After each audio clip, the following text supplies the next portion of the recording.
I have a great honor of introducing the spectacular panel for you this morning. Very excited about all of our panelists. Our moderator this morning is Mark Watts. Mark is president of the Friedkin Group.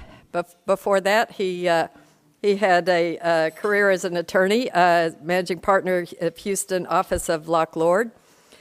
And he currently serves on some public boards, Service Corporation International, Highland Resources, Cabot Oil and Gas Corporation, as well as just a top-notch slate of nonprofit and government boards. He's a board chair of Federal Reserve Bank at Dallas Houston branch, and that's he's currently serving in that role, and he's also currently serving on the boards of United Way of Greater Houston, the board chair of Greater Houston Partnership, on Salvation Army, Society for Performing Arts, and the Houston Ballet Foundation. So Mark will be our moderator and is certainly very qualified to lead us through some of the challenges of nonprofit board leadership.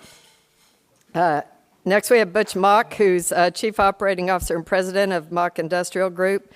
Butch has served for over 10 years on the Alley Board and over the course of the last year or so as president during a very challenging time requiring very adept leadership. And I know Butch will be speaking to some of the challenges that the Alley's had over the past year. He's also served for over 10 years on the Holocaust Museum Board and been involved in the renovation and construction of their museum facilities. He's on the advisory board for Texas Children's Cancer Center. He serves with me on the school board and executive committee of River Oaks Baptist School, and as well as the head of the building committee for the school. And he's, as many of you know, he's on the board of directors and is vice president of the Coronado Club. So, Butch, thank you for joining us. And then we're just thrilled to have the perspective this morning from Cynthia Clay Briggs. She's executive director of one of Houston's finest nonprofit organizations, Communities in Schools. Cynthia began with Communities in Schools as a social worker at their inception in the late 70s. She's served now for 30 years as their executive director. Communities in Schools started with one school and now is statewide, serving 942 schools statewide. Started in Houston, and Houston's shown the leadership to build this statewide. She says every year they have bipartisan support from not only the community, but also our legislature, which is saying a lot, and that they award, most recently, $40 million. It's the largest discretionary monetary amount in the budget to any one organization. So she's received awards that are almost too numerous to mention. I'll mention one. Houston Business Journal named her last year as one of the Women Who Mean Business honorees. And she was a senior. She's very adept in leadership training and has been very involved in demonstrating her leadership. She's a senior fellow of the American Leadership Forum class of 17. So with that, I want to turn it over to our panel.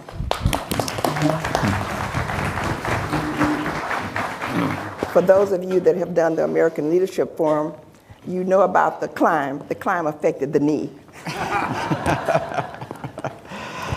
Well, thank you. We're excited to be here today. One thing I know by the presence of each of you here is that you didn't get an invitation to the royal wedding. That's a good one, right? And we also know, the three of us, that probably 75% of the people in this room should be on this panel, so we'll try to be on our A game.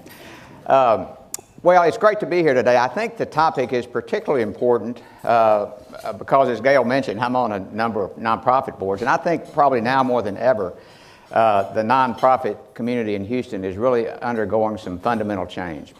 First, the landscape is changing.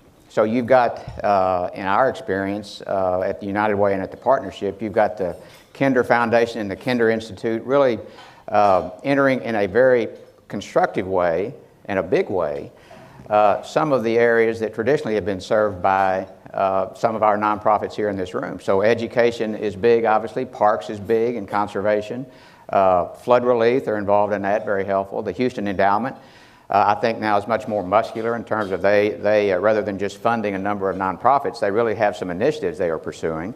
And so the fact that they are in the space changes the way I think we have to look at our role with our nonprofits. So Cynthia, in education, you just have to factor in that the United Way and the Kinder Institute and others are now in that space, and we have to figure out a way to work together.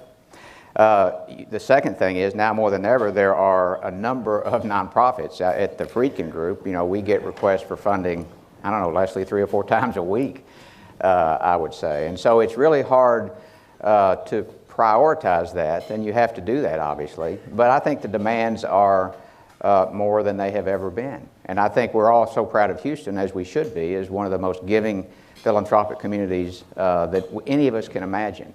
And yet there is a limit to that. And then finally, we're all dealing at the moment with Hurricane Harvey and the impacts of that. And there are a number of impacts. There's still a lot of tragedy and suffering and people trying to recover that we should not forget. But for our institutions, it's also an issue of funding. There was so much generosity after Hurricane Harvey.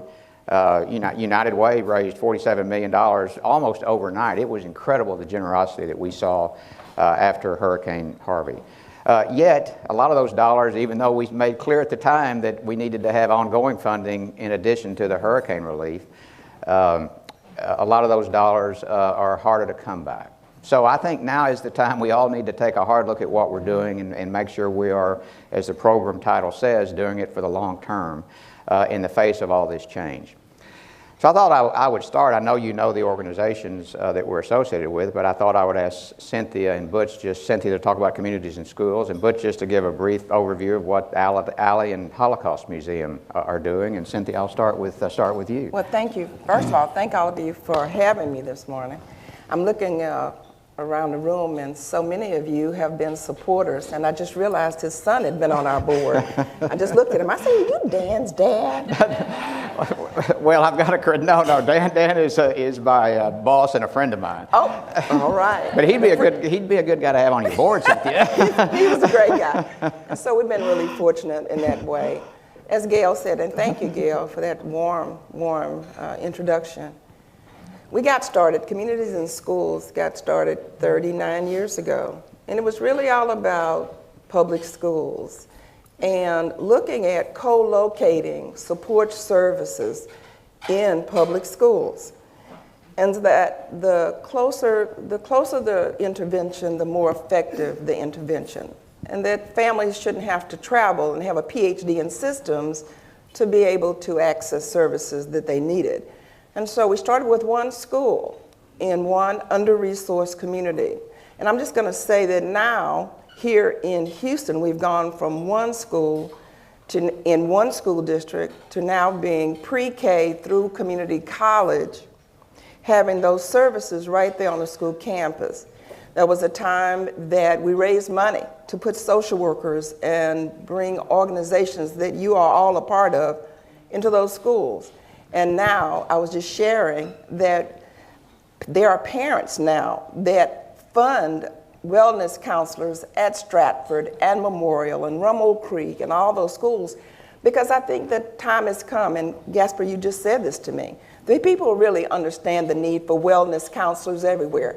Most of you are in companies that have employee assistance programs. These are student assistance programs. The same thing that happen in families, things that happen in families affect children. And it affects the way they're able to really manage their lives and take full advantage of even amazing academic opportunities. So really, Communities and Schools is about bringing the wealth, the support of community into a school. Typically, you have social workers like me that are there full-time on a campus. They coordinate agencies that come in and provide services. So we're really, really fortunate. We had our beginnings here in Houston 39 years ago, and I'm going to fast forward that now we're in 27 Texas cities, one school to now over 946 schools, and let's see, 146 school districts. So yay, Houston.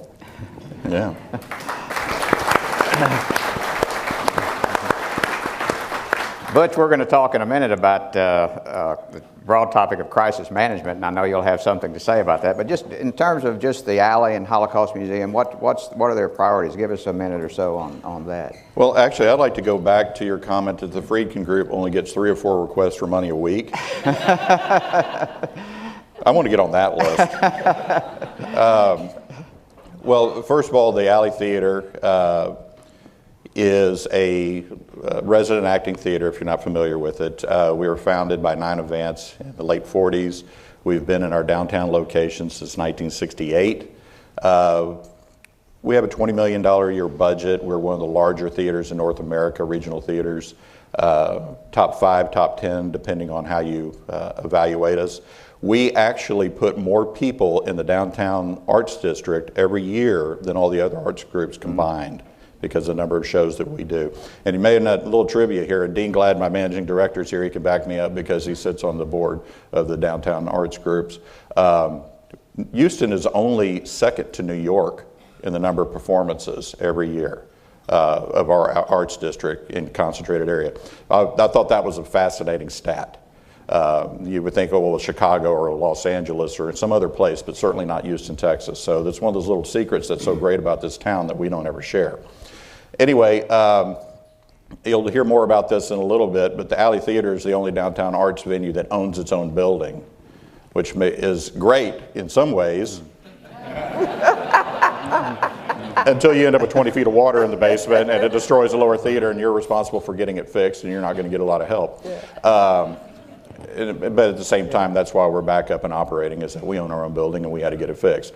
The Holocaust Museum, I've been on that board for several years. If you've driven by the facility in that area lately, you might notice that we've torn down the old one that we occupied since 1996, and we're in the process of building one that's over twice as large as the original structure. Where the rail car and the boat, the Danish rescue boat, and the rail car from Auschwitz were both displayed outside and were constantly a maintenance issue. Those will be inside the building from this point forward. We'll have a Samuel Bach exhibit. He's donated a tremendous amount of his work to us, new theater. It seems like anything that I'm involved with has a new theater being built. And so we're in the process of that. We should be moving in spring of 2019 there as well. So. Good. Well, thank you.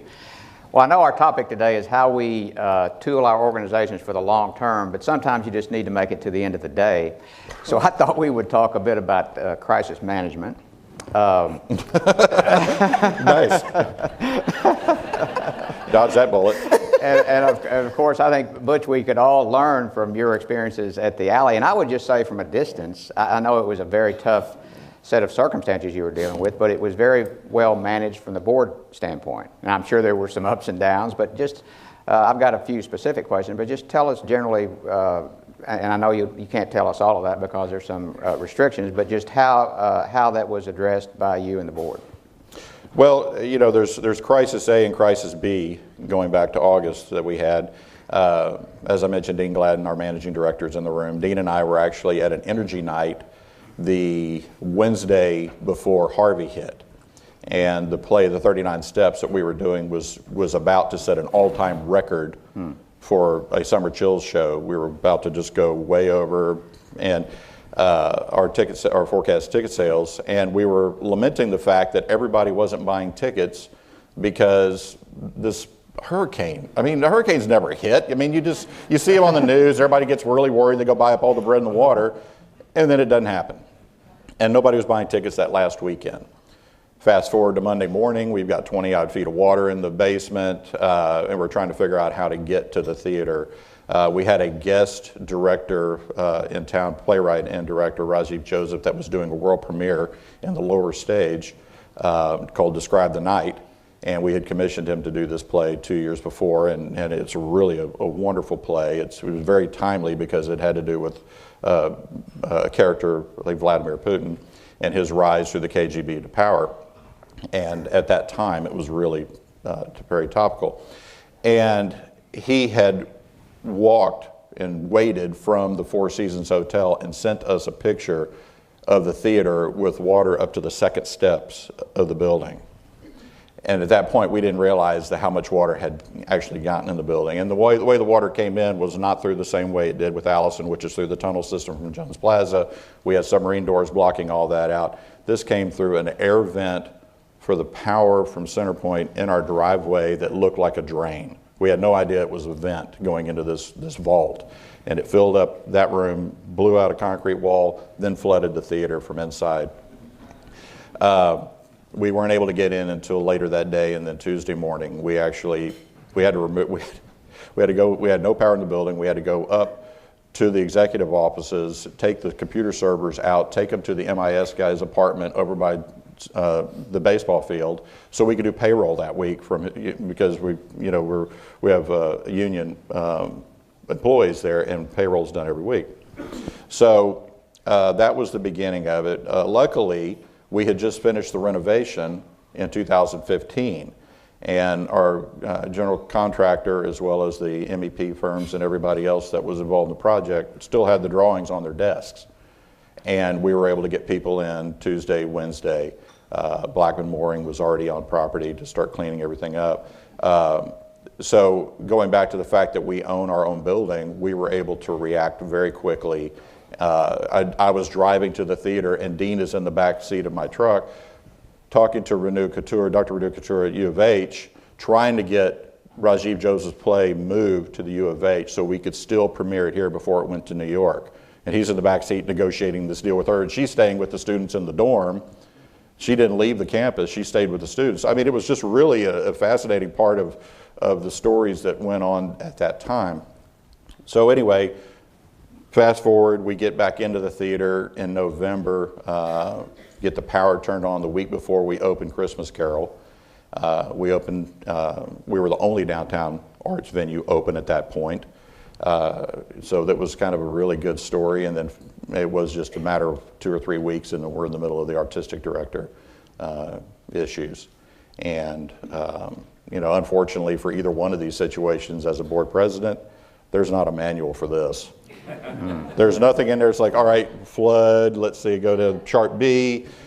It doesn't exist. And so you really are making this up as you go. And after the fact, you do an autopsy of what you went through, and you figure out how we're going to fix this in the future. So, I mean, if I'm here, I know how to do this, but what if the next person doesn't? What if the next person wasn't involved, wasn't the chair of the renovation, and isn't familiar with all the contractors and what it takes to put this back together? And that's what we're in the middle of right now, is reworking our governance and our employee relations manuals. And in connection with allegations of harassment, to the extent you can tell us, how did you address that with your board? And just give us a bit of sense of how you handled that problem. Well, the harassment thing, you had a lot of speculation, a lot of just this happened, or maybe this happened, or I heard this happen sort of thing.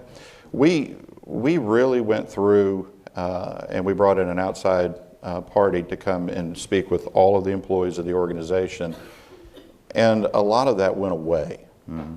I mean, a lot of it really, was either overblown, or just when push came to shove, nobody really backed it up. Mm-hmm. That was the sexual harassment part. Now, being a tyrant, being a tough person to work for, but being the stereotype of artistic directors, yes, and directors, if they're from Hollywood through Broadway through any others, it's an artist. It's my vision of what the art should be, and not this isn't managing an organization by committee. This is, I'm the leader, and everybody does what I say, and that worked for 100 years. But honestly, with the millennial generation in the workforce, it doesn't work at all, and they don't tolerate it. And I think just not our board, but a lot of boards are going to be facing the fact that you just can't say my way or the highway with people anymore. That they simply won't just basically walk out the door and go do it somewhere else. They'll fight you. And so that is something that we face now, is how do you still maintain your artistic integrity? How do you still put great quality out there and get the artistic vision on the stage, but at the same time, don't hurt anybody's feelings while you're doing it?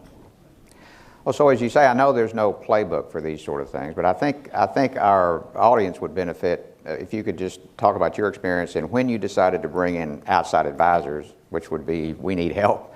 And then second, how you managed a situation which was required discretion and confidentiality, at least at the outset, and involved first a small group of the board and then a larger group of the board. Well, we did bring in legal counsel immediately. I mean, that was, I'm not dumb enough to just try to leg this on my own. And everything we did was we checked ourselves against the bylaws, and everything that I did was within the purvey of being president of the organization as a parent mode for the board. So there wasn't any issues with that. We did have employment attorneys involved, as well as attorneys on the board, a couple of attorneys that are on our board. The problem that we did encounter is that our board is probably too large. It is very difficult to get a very large group of people informed and basically confidentially bound. And so as we've gone through looking at our governance and looking at our employee relations, that's a red flag, is that we've got a board that in that context. Now, boards are a lot of different things. How big is your board? Well, you have 18 on the executive board and 65 on the main board. Yeah, that's a good sized board. That's a big sized board. But I tell you what, I was on the board of the Holocaust Museum. We had 124 people on the board until about 5 years ago, and we broke it down into a much smaller exec board, trustees, and then a very large board after that of advisors. And all boards, the board is really a lot of fun to be on until you're in crisis mode. And the problem that I've had with both organizations is that they're both successful.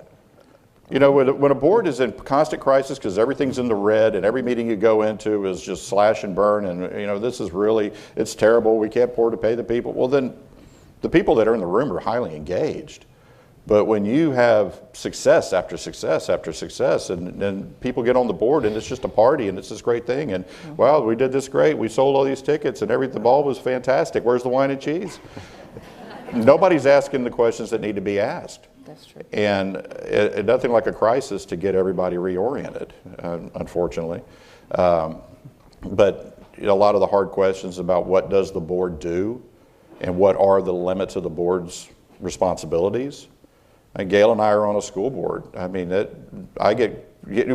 phone call Gail and I both get on the school board is never, hey, I drove on campus this morning. I thought you guys did such a great job. I just want to call and tell you. You don't get that phone call. I was telling her, you get the phone call that my kid didn't get into high school that I think they should have gone to, and who on the board am I supposed to be talking to about this?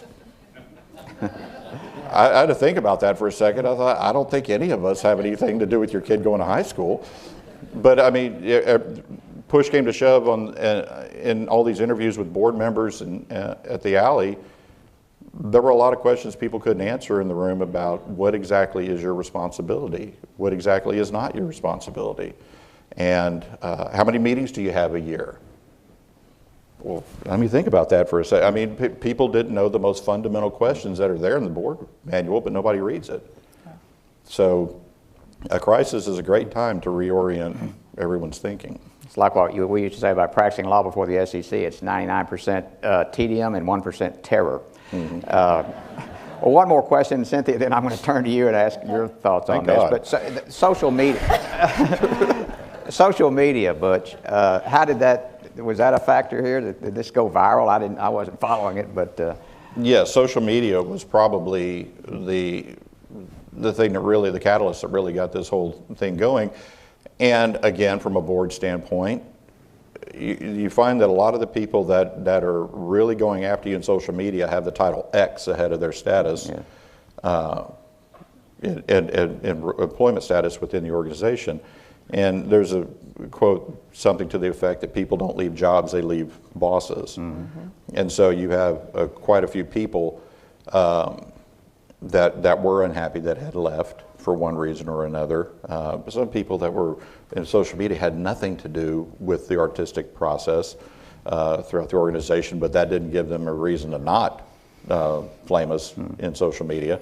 And of course, everybody jumped on board with the hashtag #MeToo movement, and it really developed its own momentum in that category. But at the same time, once the employees felt that change was actually in the wind and things were going to be different, that same social media began driving it the other way. The employees were taking to social media going, would y'all stop doing this? These people are trying to make a difference. And right now the organization is happy, and we're not battling that. But you can look at the New York Metropolitan Opera right now, and that's a case of very much the same type situation, that social media basically vilified one individual, and when the board terminated this individual, social media and the mainstream media got on his side in his $6 million wrongful termination suit against them.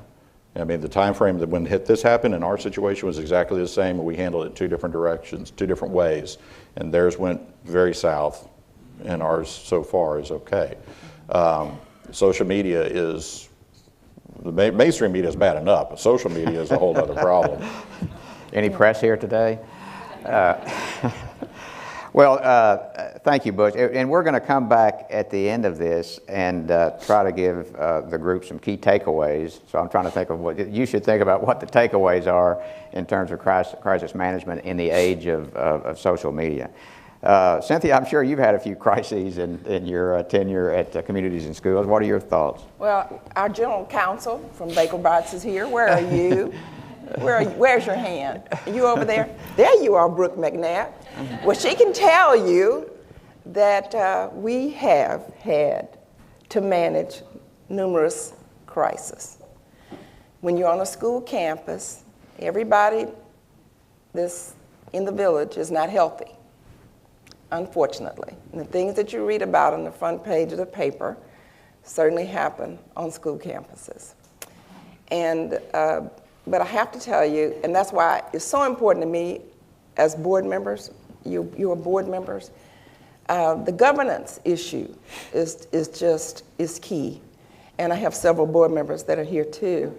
And they, as a result of challenges that they've had on other boards, have really pushed us to manage our board a bit differently. We had a big board too. We had a 60-member board, but we have 2 or 3 board members in here that said we cannot manage well, we cannot govern well with that large of a board.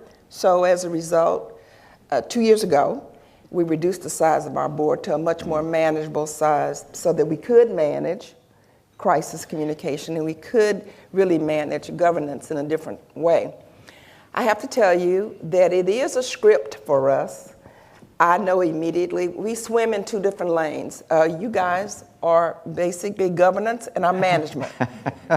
So yeah, I've been around a long time, so I know how to swim in my lane. So I know when I need to pick up that phone immediately when I get that call, because I get those calls.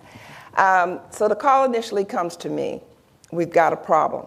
Cynthia, rather than Houston, Cynthia, we've got a problem.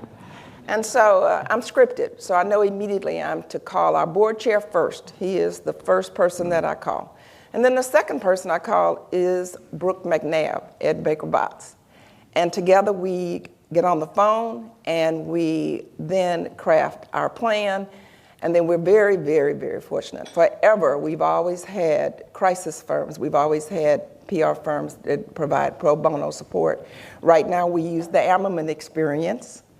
And so she joined us on our call. And so from there, we get something out to the board, we get something out to, and it's very, very scripted from our attorney. And then we have board members who will say, well, we want to know everything. And then the hard part for me is to say, well, right now it's under investigation, and we will get back with you as soon as we can. But really, pretty much, it really is the board chair and our attorneys when we work together in terms of the crisis I think that's management. right. It's kind of hard to tell a board member, you can't have access to certain information. That takes some tough, It's tough. judgment and management skills. It's tough. staff. Good. Well, let's change gears and talk about the issue of succession planning. And I mentioned at the outset, I think we're at a time in Houston where there's just a lot of change in the nonprofit community. And I think we have a lot, and Cynthia not included in this group, but a lot of leaders of our nonprofits who are toward the end of their career. And I would guess, I would guess that most of our organizations have not done the right level of planning. And in my experience, no matter how good the relationship you think you have with an executive director or CEO, that's still a very tough transition to orchestrate. But Cynthia, let's turn back to you. Talk about what you've done in terms of succession planning. I have to tell you, again, it's really these board members. I don't know. I have a different set of board members. I can tell you, Dorothy, where are you from Spectra, Enbridge?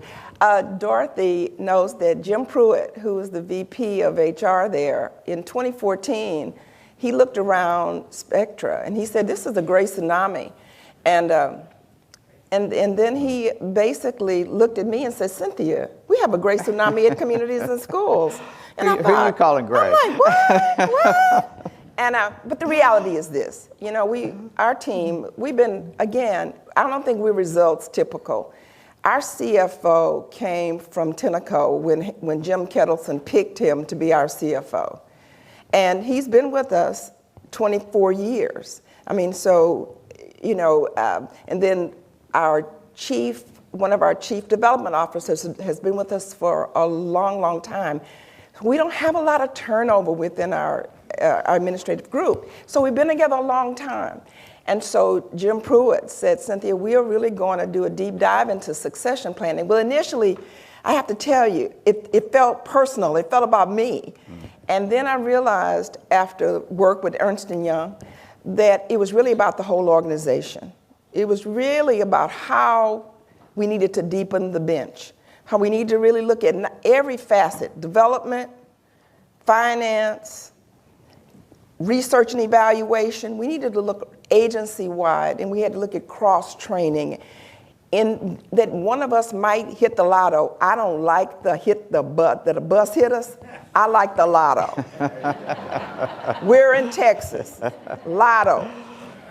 And so, I thought, wow, if Keith hit the lotto and walked out of here as our CFO.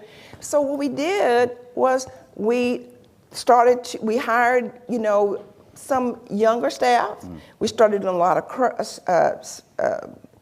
cross-training. So we really deepened the bench.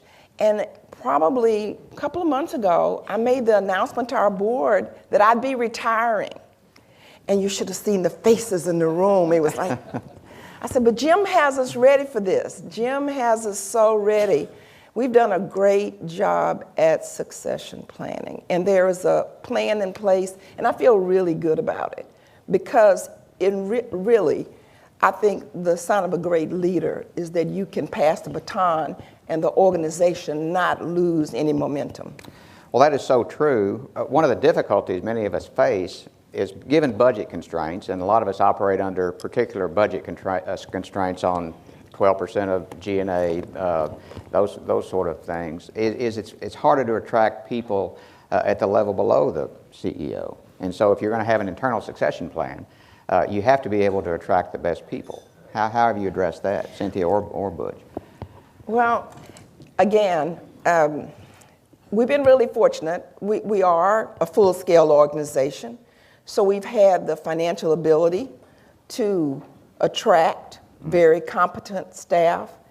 But they've been with us now for a while. We really started this practice in 2014 where we added some additional staff. And we moved staff up. And so, but in terms of small organizations, because certainly I have a couple of friends in here who run small organizations. I think a lot of it is looking at cross-training, doing a lot of cross-training. And, but you have to be intentional about this, and that's why I come back to the board. I mean, our board made a commitment to ensuring high quality. And I think high quality boards do that. I mean, they realize that staff is a major asset. If you have a $15 million organization, it needs to be run like a $15 million business. And that's the way our board runs our business. It is tough, though. It just seems like every time the topic is brought up by a board member, the tension just seems to rise a bit. But you have to do it. But you can normalize it. That's It was right. normalized. I really think that the process that was used at communities and schools normalized it. And it wasn't, I don't think the people feared it. I think that because we talked about it, and we talked about it as being a healthy practice, and practice that is, you know, it was the right thing to do. And I think the more that we talked about it, because I think that as a CEO, you know, you realize things can happen, and you don't want to lose ground by something happening to you and then everything else goes away. I think that needs to be looked at, if that is in fact the case. Well, Butch, thoughts on succession planning or attracting quality people? Well, we kind of have the succession plan thing in our basket right now with trying to find a new artistic director after 28 years. You know, and it is a challenge because Gail and I are working on a deal right now with the school about trying to get the head of the school to work on succession planning. But this is a job that you have for life. So why are we talking about succession planning? Well, I'm not going to say bus, but lotto is a good option there. Yeah, listen. You know, the organization has to go on even if the key people aren't there. And one thing, we had a retreat right when everything was happening at the beginning of the year, and it was a board retreat, and oddly enough, it was already on the calendar, and it was going to be about a capital campaign type situation and not about crisis management. And we had brought in a facilitator that actually heads up a search firm that was very familiar with the theater, and he acted as moderator for our crisis, you know, rage fest that we had on the board. And I grew up in a family business, third generation manufacturing firm here in Houston. And I had never connected in my head until he said the following words. Most organizations, like the Alley Theater, are like family businesses. The founders, the key people, have the job for life, and everybody just learns to work around them. I was like, oh my God, I'm either attracted to this model, or I was so blind because I was so close to it I didn't notice it. And that's what you end up is people working around issues rather than addressing them. A succession plan kind of gets the board addressing them, because you start to think, okay, well, we have to learn to live without this person. There may be a possibility, but you can't live without this person. This person is the whole organization. No, they're not. Mm-mm. They're not the whole organization. The whole organization is everything else that's not that person. Mm-hmm. And the succession plan kind of drives that home, that it is bigger than one individual that may have been the founder of this of the charity, the not-for-profit that you're on. And that's the great thing about Houston. You know, we drive into Houston, it's not the Lions Club and Rotary International signs, and that's it. You know, if you want to be philanthropic, those are your choices, like they are all over the rest of the country. There's a charity on every corner waiting for you. If you like dogs, if you like education, if you like the arts, if you like medical organizations, you can jump right in. And, you know, a lot of these are first-generation organizations. The founder, the person who wanted to do this, is the one driving it. And unfortunately, sometimes they get a board put together because that's what you're supposed to do, but I don't want the board to be able to do anything that I don't approve of. So again, the succession plan makes you define the job and move past the vision that that person had, and how do we continue this for the next 20, 30 years. That's right. Well, Butch, it is so true in my experience that in the nonprofit sector, more so than in the for-profit sector, just a lot of people think they have a job for life. And Right. so it makes the issue of succession planning and the board's role in making sure you've got some system in place to ensure that much more important. We're going to switch topics to strategic planning process for boards, but I will say we've received no questions up here so far, so you're not going to get an A+ in insightful questions for the panel, but I would encourage you to do that. But let's talk about our experience with strategic planning. Cynthia, do you want to start? Again, it's the business model. I think that strategic planning, we have a strategic plan, and typically ours is a 3-year plan, and we review it annually. But we looked at the fact that in terms of school, more and more requests were coming in for mental health support. More and more, not as much basic need, because we partner with the Alley in terms of many of the shows that we have them in the schools. We bring them directly to schools, and certainly United Way is one of our largest funders. But we looked at the fact that the school principals were asking for more and more clinical staff to be put on school campuses. And it didn't really matter the zip code in Houston. That more and more of the schools wanted licensed clinical people. And so we started to really look at, as a result of the strategic plan, we started to hire more and more clinical staff to be placed on the school campuses. So that came as a result of looking at the data and being focused on need and looking at the model and the fact that there were changing needs of community. And so our board got around that, and so that's been the emphasis now, is that we've been providing more mental health support on school campuses and providing more wellness counselors and being more proactive, doing more ending the silence work. We've had a large number of parents when we've done trauma workshops where parents have come up and wanted referrals for themselves, or teachers. We found a number of teachers that have needed support. And the sad part about some of this is that we had a VP at one of the colleges to come to our office, and he didn't want to use the EAP, but he knew he was in trouble. And he wanted to know if there was a way that one of our people could see him. So I think that we really need to still do a lot of work around ending the silence and the stigma around the need for mental health support. Butch, I know the Alley had a strategic plan, I think in 2015. How did that go? Well, we're still in the middle of it because a lot of the goal, part of it was the renovation of the theater, so that part is done.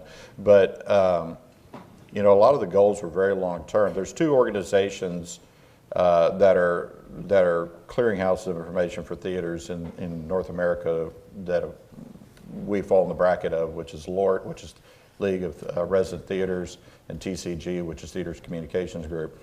And they collect information across the board on all the different metrics by how you measure the theaters.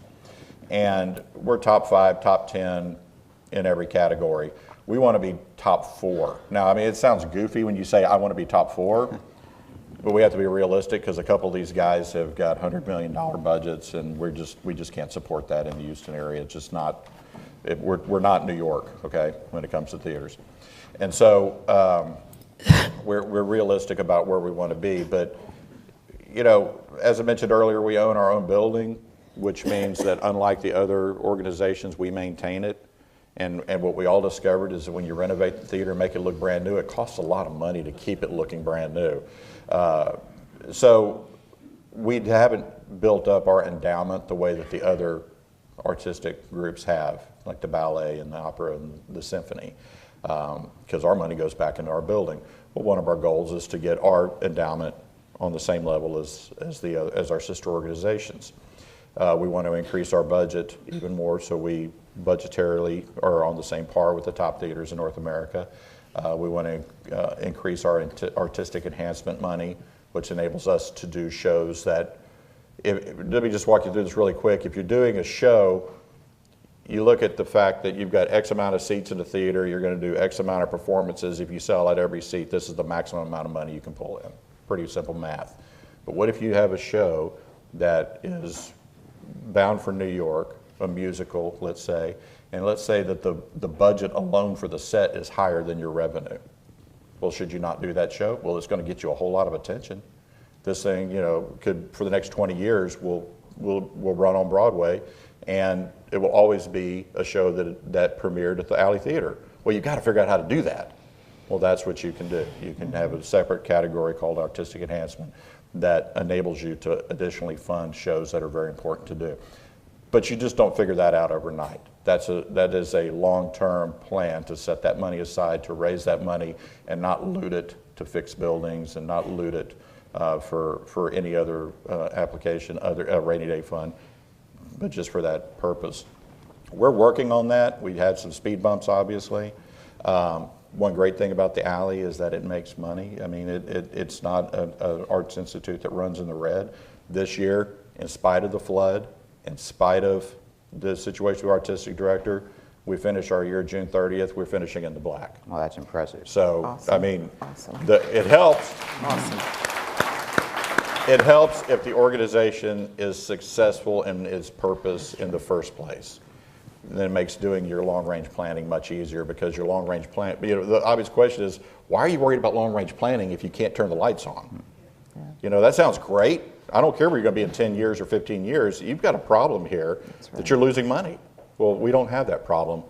We're moving forward. And the Holocaust Museum's in the same boat, actually. Well, no pun intended. Yeah. That it is a successful operation and can do that. So I mentioned at the outset that the philanthropic landscape is changing in Houston faster than I've ever seen it change. And you cannot underestimate that. Cynthia, in terms of the education space in which your organization is so critical, how are you reacting to that? Because you've got so many organizations now contributing. There's certainly disruption in the market. But I think that what we're finding is that many more organizations, I'll give you a perfect example. I think it's, historically we've gotten money from the Houston Endowment. And the Houston Endowment, about 2 years ago, made some changes. And they really have started to really look at more systems work, and they've been funding more backbone organizations. And those are looking at collective impact. So that's like bringing 60 of us together to look at and developing one goal, working together. And so certainly there's disruption in our market. But I think that what we are learning to do is the importance of collaboration. And I think that's really what's moving us forward, is that we're all at the table and we're looking at how we submit even grants together. There are just very few organizations that just work solely to submit a grant. I mean, when we did the Emmeline, the play, when we brought everybody and worked together, I mean, that funding came from a variety of different sources. So I think that that's what's driving us. I think that the funders, and I don't think it's all bad. Even with say, Kinder and with the Houston Endowment and others, I think that it's making us focus and think long term. What about funding? Are you seeing more competition for funding? Is that becoming harder or not? We're seeing much more competition, but we are also having to be creative in terms of our business model. Now, we're fortunate that 60% of all the funding that comes to communities and schools comes from contracts, pre-K through community colleges, through the school system. And then we have certainly the money that's allocated from the state. And then we do fundraising. So we do a lot of fundraising. About 20% of our budget is fundraised locally.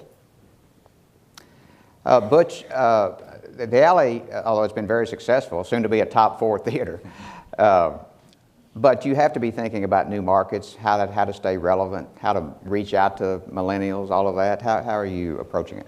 Well, that is something that we do think about quite a bit. I think that we probably have a little bit of a leg up over a lot of other arts institutions. I mean, my daughter's graduating from 8th grade next week. You know what one of the most popular gifts was for 8th grade daughters? Hamilton tickets. Oh, yeah. Yeah, that's right. I mean, this is what kids wanted for graduation, was Hamilton tickets. Well, that's obviously your next generation of theater goers is there. And you mentioned the education. Right. The Alley Theater reaches out to 70,000 children a year, going out to the schools and the outlying communities around Houston and in Houston, and bringing that art form to classrooms where schools aren't doing it anymore. we're doing it not to just completely troll for our next market, but we're doing it because it's important for children to experience that art form. It's where you learn to speak in front of a crowd in a lot of cases, is standing on a stage and performing. I've been in board meetings with the most successful people in the city of Houston that panic when the microphone's in their hand. And you're like, oh God, please just let him finish. And I've watched my daughters stand in front of a room like this and speak because they've been involved with drama since pre-K. And you think that they don't even see the people in the room. It's just so much. So you realize it's important that the kids in today's world get that, and the schools aren't providing it. So that's where the Alley is reaching out. Our interim artistic director made a brilliant comment to our board a few weeks ago when he was outlining next season's shows, and he said the purpose of theater is to hold a mirror up to the community. And you have to do that, and not do it just for the sake of, okay, well, we're going to check the box on this group and check the box on this group. We did a play for these guys. That's not it. You have your programming has to truly be genuine and truly reach out to every group, because the gray tsunami thing is true. All the boards end up being a bunch of fat white guys like me, but that's not really the way the city of Houston is put together, and hasn't been for a long time. So you just don't go out and go find board members to check the box. You have to cultivate interest across every group. And then when all the different groups are represented and interested in what you're doing, then you got succession in your board. One of the issues we struggle with at United Way, and United Way is just remarkably efficient. And I was on the Salvation Army board, as are they, and I'm sure our organizations represented here are. So we labor under the board-imposed guideline of you cannot spend more than 12% on G&A of your total revenue. And by and large, that's a very good thing. It encourages efficiency. On the other hand, if one needs to invest, at United Way we're looking to invest on, I talked about our strategic plan and changing that, but also we've got to make a digital transformation, as do all our organizations. And that's often an expensive proposition. And then we talked about succession planning. And so you need to attract the best people. It's nice to think people are doing this because of passion for the mission of the organization.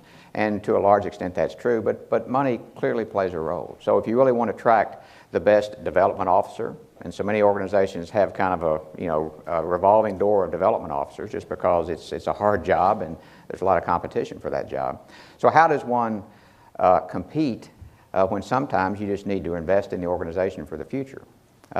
Cynthia, how do you consider that problem? Chantal Vivat is on our board, and she brought that up at the last board meeting. In fact, she brought that up last week, and the board was just kind of. And I think that it's certainly an issue that our board is grappling with, because we have compression, because we've been there so long. And now, as they are looking at search firms, yes, and they're looking at whether or not I was very humbled by the fact that they felt like they needed to do a national search, but we did not build that in the budget.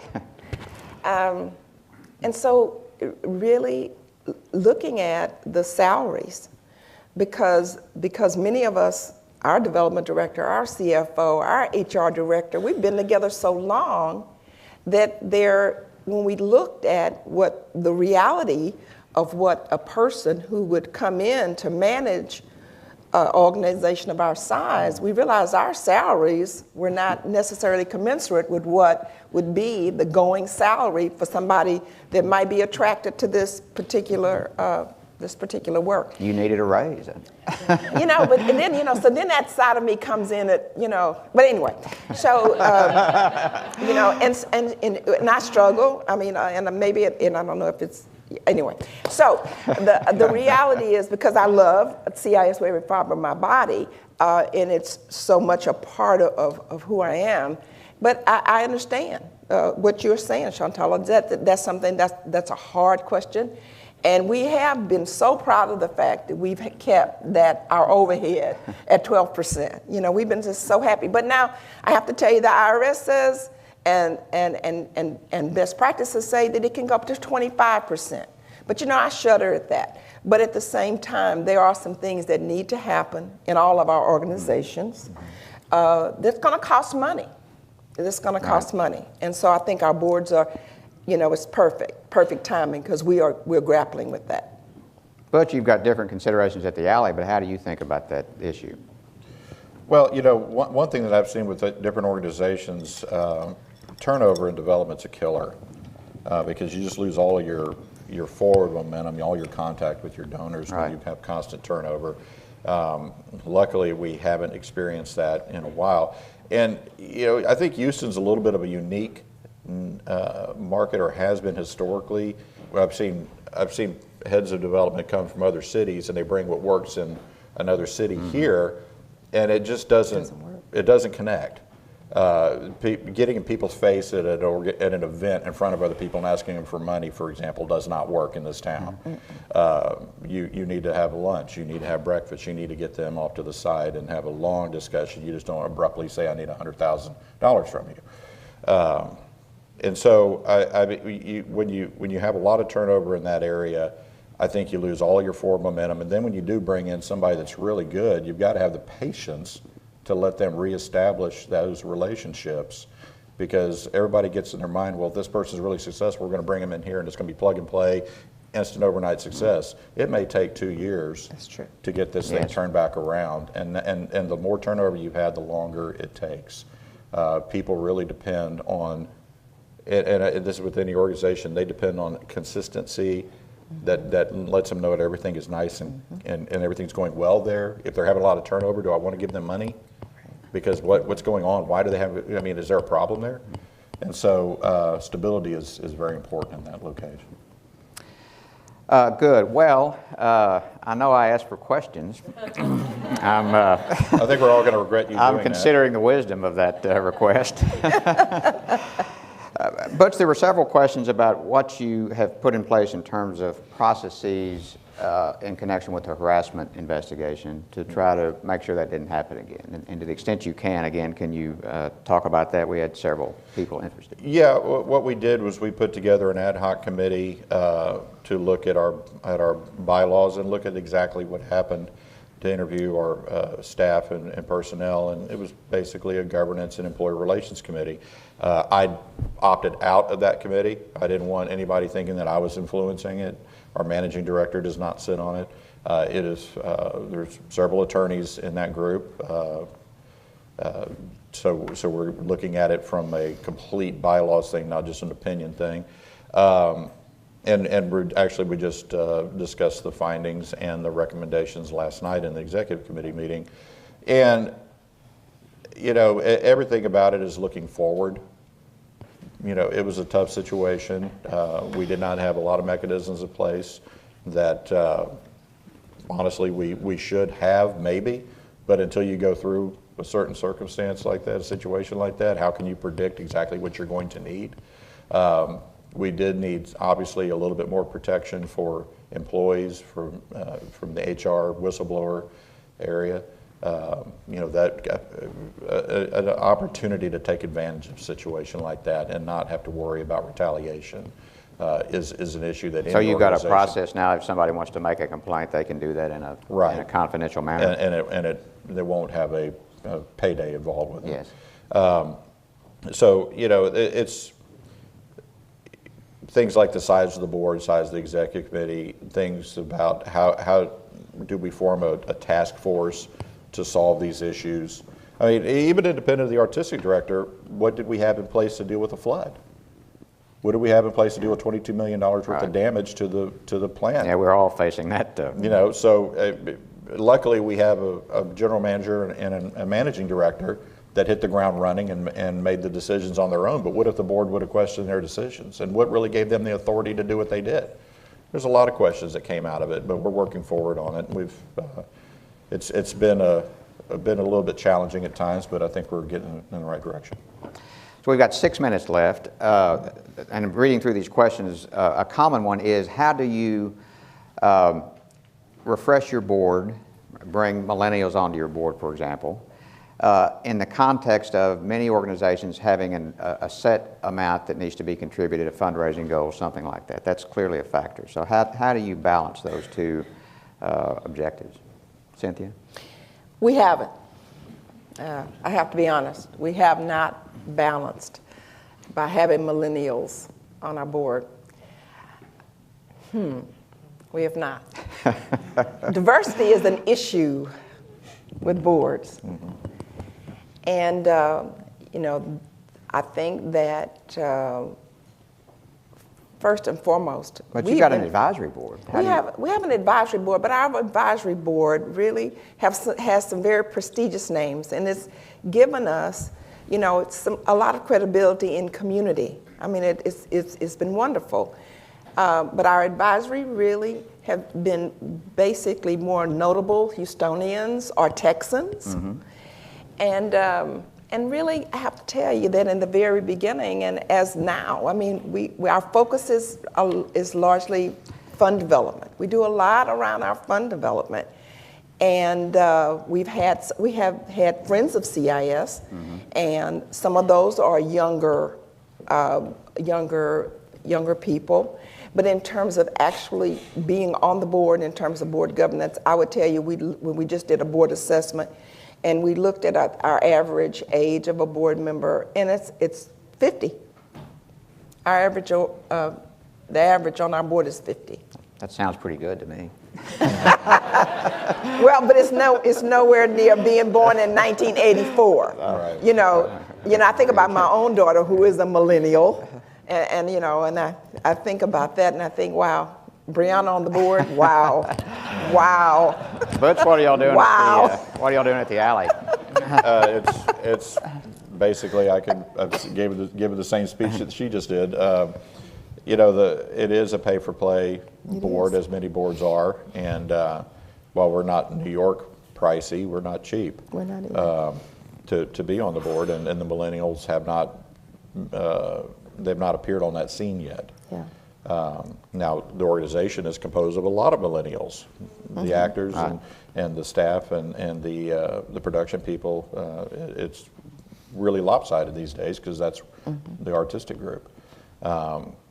They're concerned, and this is interesting, and I didn't have this because with the renovation, and I spent a lot of time on the property with the staff, and I did before all of this happened. So there was a lot of familiarity between myself and people in production, and people in the wig shop, and people in costume design, and the set shop, and the actors and everything else. They all knew me.